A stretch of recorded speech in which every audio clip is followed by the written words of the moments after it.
Muito boa tarde de novo aos queridos irmãos, irmãs, amigos, amigas, alunos, alunas, ex-alunos, ex-alunas, os meus familiares, todos vocês. Vamos aí dar continuidade ao nosso estudo da Palavra de Deus através do Fundamentos da Fé Cristã, volume 3. Lembrando sempre a vocês que estão inscritos aqui, eu quero encorajá-los a ajudar a divulgar o canal. Quem ainda não é inscrito, a se inscrever, para a gente continuar levando essa semente ao coração das pessoas. Esse é o objetivo da Palavra de Deus, é chegar até nós e passar por nós e ir para outras pessoas. Então eu encorajo vocês aí a se inscreverem e a divulgar também esse canal, para que essa palavra alcance mais pessoas. Também eu quero dizer que aqui na descrição eu sempre deixo o endereço da editora, onde tem os livros, né? Inclusive esse livro, e também o endereço do ministério que eu congrego, o Ministério Vida para Todos. Então vocês podem também acessar, se inscrever e conhecer, tudo bem?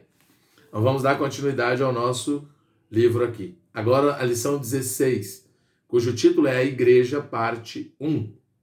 E aí esse capítulo ele tem bastante referência, mas a gente não vai ler todas, tá bom? Vamos ler aí algumas. Mateus 6, 24 e Atos 5, de 1 a 11, tá bom?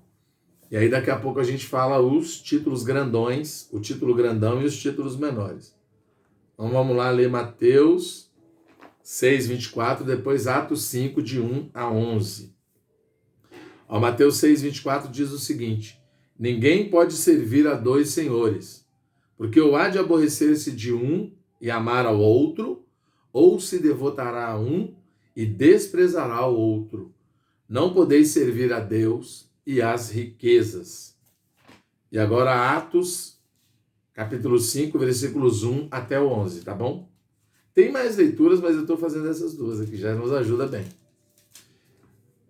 Entretanto, certo homem chamado Ananias, com sua mulher Safira, vendeu uma propriedade, mas em acordo com sua mulher, reteve parte do preço, e levando o restante, depositou aos pés dos apóstolos. Então disse Pedro a Ananias: por que encheu Satanás o seu coração para que mentisses ao Espírito Santo, reservando parte do valor do campo? Conservando-o porventura não seria teu? E vendido não estaria em teu poder? Como, pois, assentaste no coração este desígnio? Não mentisses aos homens, mas a Deus. Ouvindo essas palavras, Ananias caiu e expirou, sobrevindo grande temor aos ouvintes. Levantando-se os moços, cobriram-lhe o corpo e, levando-o, sepultaram. Quase 3 horas depois, entrou a mulher de Ananias, não sabendo o que ocorrera. Então Pedro, dirigindo-se a ela, perguntou: dize-me, vendestes, portanto, aquela terra? Ela respondeu: sim, portanto. Tornou-lhe Pedro: por que entrastes em acordo para tentar o Espírito do Senhor? Eis aí à porta os pés dos que sepultaram teu marido, e eles também te levarão. No mesmo instante caiu ela nos pés de Pedro, e expirou. Entrando os moços, acharam-na morta e, levando-a, sepultaram-na junto ao marido. E sobreveio grande temor a toda a igreja e a todos quantos ouviram a notícia desses acontecimentos. É uma situação aqui, né, de uma oferta prometida por Ananias e Safira e não cumprida, assim, né? É lógico, aqui a gente tem contexto, né, galera? Mas aqui está em jogo a gente levar a sério as coisas com Deus, tá certo? Tudo bem? O título maior, A Degradação da Igreja, parte 1. Elementos negativos que se infiltram na igreja: amor ao dinheiro, diferenças entre irmãos e tradições religiosas, a busca por conhecimento secular, heresias relacionadas a Cristo. Vamos caminhar nesses títulos aqui, tá bom? Elementos negativos que se infiltraram na igreja. Embora diante de Deus a igreja seja gloriosa e a Bíblia a apresente dessa maneira, na prática e na experiência dos santos há muitas falhas, desvios e degradação que a Bíblia também registra. As falhas e as dificuldades são vistas na igreja em seu aspecto prático, entretanto procedem de uma única fonte, Satanás, que usa um enorme arsenal de métodos para causar todos os tipos de problemas que levam a igreja a contaminar-se e a poluir-se com costumes, práticas, culturas e até hábitos. São problemas como hipocrisia, diferenças raciais, culturais, sociais, práticas pecaminosas heréticas, legalistas, etc. A intenção de Deus ao registrar essas falhas na Bíblia é advertir-nos acerca da possibilidade de que voltem a ocorrer. Se na época dos apóstolos a igreja já sofria isso, muito mais hoje se formos descuidados. Por isso precisamos depender do Senhor para nos guardar de cair nessas falhas novamente. Amor ao dinheiro. Já no início dos primeiros anos da vida da igreja, vemos algumas falhas em virtude da contaminação proveniente de costumes, hábitos, regionalismos, filosofias, culturas e religiões que havia nas cidades onde a igreja era estabelecida. O incidente de Ananias e Safira, por exemplo, foi um dos primeiros casos de falha na igreja, relacionado à hipocrisia por causa da ambição. A ganância desse casal na igreja em Jerusalém os levou a um desvio de comportamento, que procedeu do seu coração caído. A grande questão é que não mentiram ou enganaram os apóstolos, mas mentiram ao Espírito Santo e a Deus. Amor ao dinheiro não foi questão. A questão advertida apenas a Ananias e Safira em Atos. Foi também advertida por Jesus pelos apóstolos e pelos apóstolos. O amor ao dinheiro é um sinal de idolatria. Ninguém pode servir a dois senhores, porque ou há de aborrecer-se de um e amar ao outro, ou se devotará a um e desprezará o outro. Não podeis servir a Deus e as riquezas. Foi Jesus que disse isso. Mateus 6:24. A palavra riquezas, neste versículo, é mamon. Deus fenício e sírio das riquezas. Portanto, uma entidade, um ídolo. Jesus é o Senhor da igreja e devemos amá-lo acima de todas as coisas. Toda vez que amamos algo ou alguém mais do que a Deus, estamos em idolatria. Amar as riquezas é idolatria. O amor ao dinheiro também leva ao naufrágio da fé. Os que querem ficar ricos caem em tentação e cilada, e em muitas concupiscências insensatas e perniciosas, as quais afogam os homens na ruína e perdição, porque amor ao dinheiro é a raiz de todos os males. Alguns nessa cobiça se desviaram da fé e a si mesmos se atormentaram com muitas dores. 1 Timóteo 6, de 9 a 10. Paulo advertiu a Timóteo que fugisse dessas coisas. A justiça, a piedade, a fé, o amor, a constância, a mansidão e não a instabilidade das riquezas. Ele pediu para fugir dessas coisas e falou para Timóteo que o homem de Deus deve buscar justiça, piedade, fé, amor, constância, mansidão e não a instabilidade das riquezas. Versículo 17. O amor ao dinheiro acentua diferenças sociais na igreja. Quando, pois, vos reunis no mesmo lugar, não é a ceia do Senhor que comeis, porque ao comerdes cada um toma antecipadamente a sua própria ceia, e há quem tenha fome, ao passo que também há quem se embriague. Não tendes, porventura, casas onde comer e beber? Ou menosprezais a igreja de Deus, e envergonhais os que nada têm? Que vos direi? Louvar-vos-ei? Nisto, certamente não vos louvo. Paulo, em 1 Coríntios 11, de 20 a 22, vai falar disso. A igreja de Corinto era composta de pessoas ricas e pobres. Eles tinham um hábito conhecido como festa do amor, que consistia em se reunir eventualmente para cearem juntos. Nessas ocasiões, aproveitavam para partir o pão. O problema é que os ricos, que traziam mais e melhores alimentos, se antecipavam e faziam suas refeições sem esperar os mais pobres, que traziam menos. Eles ignoravam o fato de haver ali irmãos carentes do alimento e comiam e bebiam, a ponto de se embriagar, além de deixar os mais pobres com fome. Foi o apóstolo João quem disse: aquele que possui recursos deste mundo e vira seu irmão padecer necessidade, fechar-lhe o seu coração, como pode permanecer nele o amor de Deus?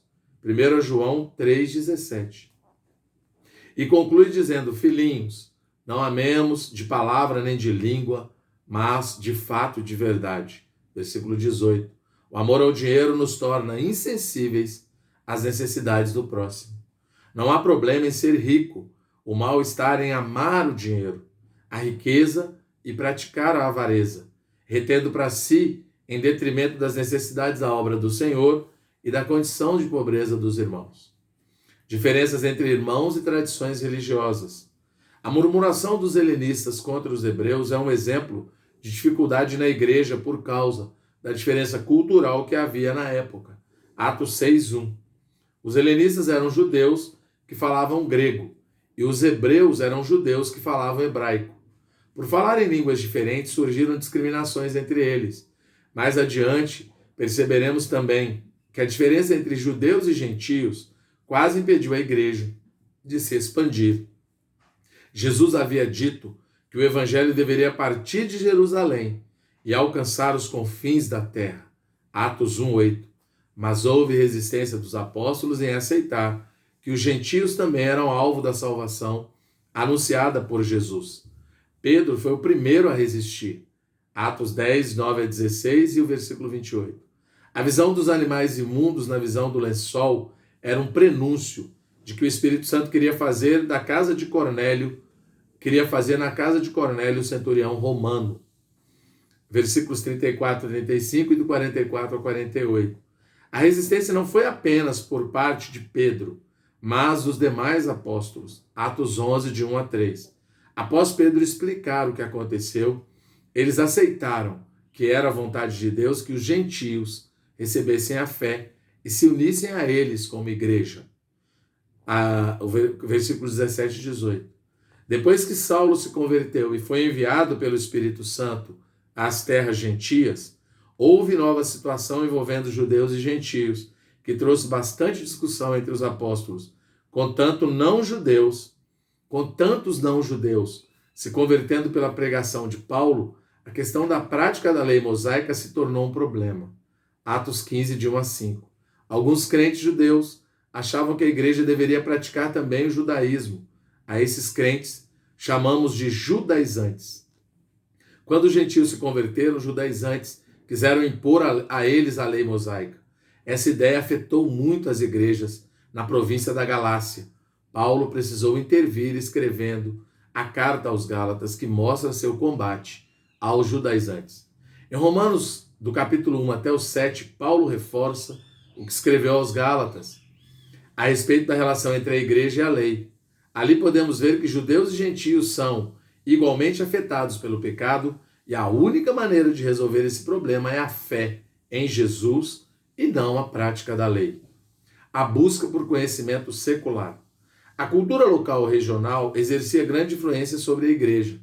Em Colossos, por exemplo, ela foi bastante influenciada pelo gnosticismo, mistura de filosofia judaica, oriental e grega. Paulo adverte aos colossenses para que ninguém os engane com argumentos falaciosos. Falácia quer dizer falsidade, que simula a verdade. A palavra grega para argumentos falaciosos é filanologia, e no mau sentido significa persuasão da fala, discurso ilusório, que leva outros ao erro. A filosofia é perigosa para a igreja porque traz à mesa assuntos muito parecidos com a verdade. A filosofia traz o conteúdo e a falácia o modo. Um orador eloquente pode induzir pessoas ao erro com discurso falacioso, enganador e convincente. Em Colossos havia judeus e gentios. Os judeus, como vimos, influenciavam a igreja com elementos do legalismo judaico, e os gentios com o misticismo pagão. O gnosticismo foi a principal heresia que trouxe risco à igreja, ensinando que Deus é bom, mas a matéria é má, que Jesus foi apenas um homem e que para alcançar a salvação era necessário um conhecimento secreto e mais elevado do que a palavra de Deus. O legalismo judaico os influenciou da mesma maneira que aos Gálatas, com a circuncisão para a salvação, a observância de rituais cerimoniais do Antigo Testamento. Cuidado, que ninguém vos venha a enredar com sua filosofia e vãs sutilezas, conforme a tradição dos homens, conforme o rudimento do mundo, e não segundo Cristo. Colossenses 2:8. A filosofia e vã sutileza estão relacionadas a ensinamentos filosóficos próprios dos gregos. A tradição dos homens refere-se à cultura grega relacionada a comportamento, e os rudimentos do mundo se referem a rituais alimentares dos judeus e ao ascetismo gentio, isto é, rituais de autocontrole e disciplina. As principais características dos judeus e dos gregos, gentios, são expostas por Paulo em 1 Coríntios 1, 22. Tanto os judeus pedem sinais, quanto os gregos buscam sabedoria. A religiosidade judaica e a filosofia grega foram um problema para várias igrejas da era apostólica. Em Romanos 14, vemos como as regras sobre comida e outros rituais afetavam a igreja. Um crê que de tudo pode comer, mas o débil come legumes. Um faz diferença entre dia e dia, outro julga iguais todos os dias. Cada um tem opinião bem definida em sua própria mente. O problema nem era a escolha de cada um sobre o que comer e sobre fazer diferença entre dias, mas o ensinamento, a obrigação que se impunha ao que fazia diferente. Tu, porém, por que julgas teu irmão? E tu, por que desprezas o teu? Pois todos compareceremos perante o tribunal de Deus. Então esse assunto já era um problema para as igrejas da era apostólica. Ainda sobre doutrina envolvendo alimento, Paulo adverte que nos últimos tempos alguns apostatarão da fé por obedecerem a espíritos enganadores e a ensino de demônios, pela hipocrisia dos que falam mentiras e que têm cauterizado a própria consciência, que proíbem o casamento e exigem abstinência de alimentos que Deus criou para serem recebidos, com ações de graças pelos fiéis e por quantos conhecem plenamente a verdade. 1 Timóteo 4, de 1 a 3.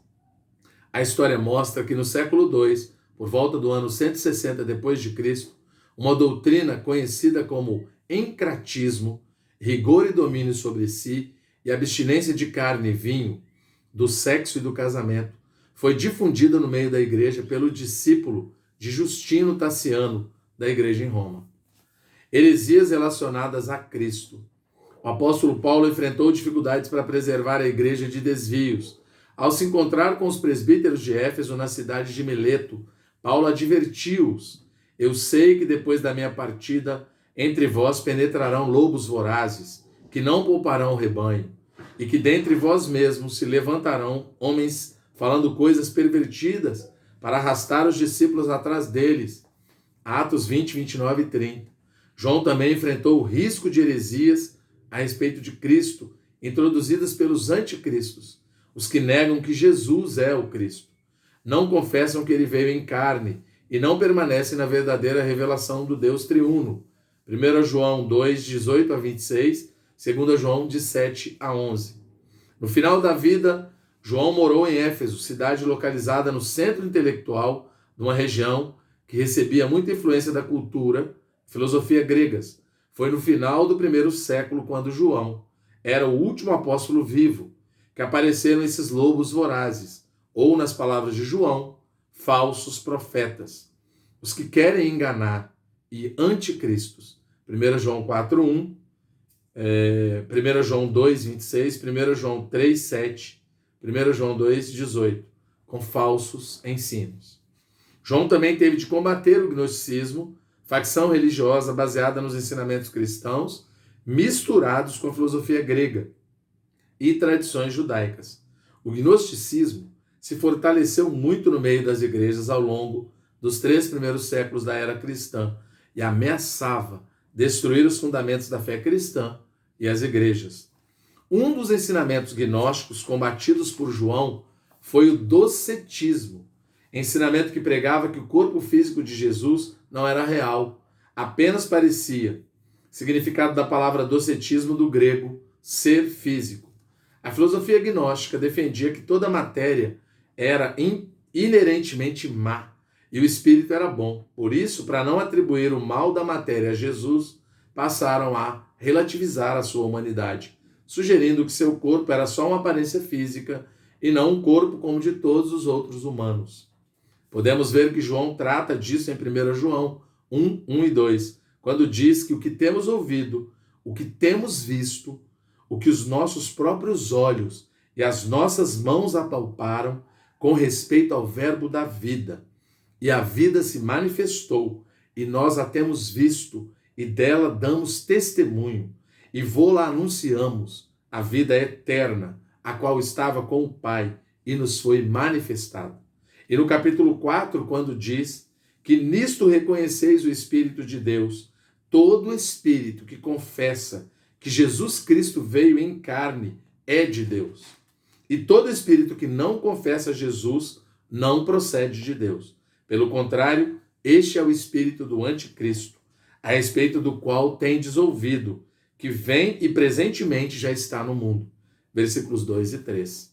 Em 2 João, vemos que o ministério dos gnósticos passou a ser o de visitar a casa dos irmãos, a fim de ensinar as suas heresias. Na segunda carta de João, ele adverte a não receber pessoas que ensinavam que Jesus Cristo não veio em carne, porque muitos enganadores têm saído pelo mundo afora, os quais não confessam Jesus Cristo vindo em carne. Assim é o enganador e o anticristo. Acautelai-vos para não perderdes aquilo que temos realizado com tanto esforço, mas para receberdes completo galardão. Completo galardão. Todo aquele que ultrapassa a doutrina de Cristo e nela não permanece, não tem Deus. O que permanece na doutrina, esse tem o Pai, tem tanto o Pai como o Filho. Se alguém vem ter convosco e não traz esta doutrina, não o recebais em casa, nem lhe deis as boas-vindas. Porquanto aquele que lhe dá boas-vindas faz-se cúmplice das suas obras más. 2 João 7 até 11. Esses falsos mestres aproveitaram-se da hospitalidade cristã ensinada pelo próprio João, em 3 João de 5 a 8, para entrar na casa dos irmãos e ensinar heresias que iam contra os fundamentos da fé cristã, dados por Jesus e pelos apóstolos. O perigo do docetismo é, nas palavras de John MacArthur,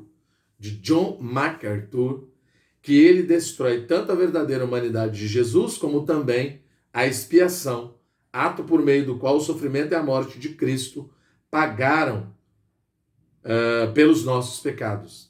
Jesus não somente foi verdadeiramente Deus, mas também o verdadeiro homem, e fisicamente real, que de fato sofreu e morreu na cruz para que pudesse ser o sacrifício aceitável e substitutivo pelo pecado. Hebreus 2, de 14 a 17. Outra heresia combatida por João foi um ensinamento conhecido como o erro de Cerinto. Cerinto foi um gnóstico de Roma que afirmava que Jesus não era o Cristo, que na verdade o Cristo veio sobre Jesus no batismo e esteve sobre ele até o momento da morte, quando então o deixou para não se corromper com a morte. Em 1 João 5,1 vemos João defendendo a humanidade e a divindade de Jesus da seguinte maneira: todo aquele que crê que Jesus é o Cristo é nascido de Deus.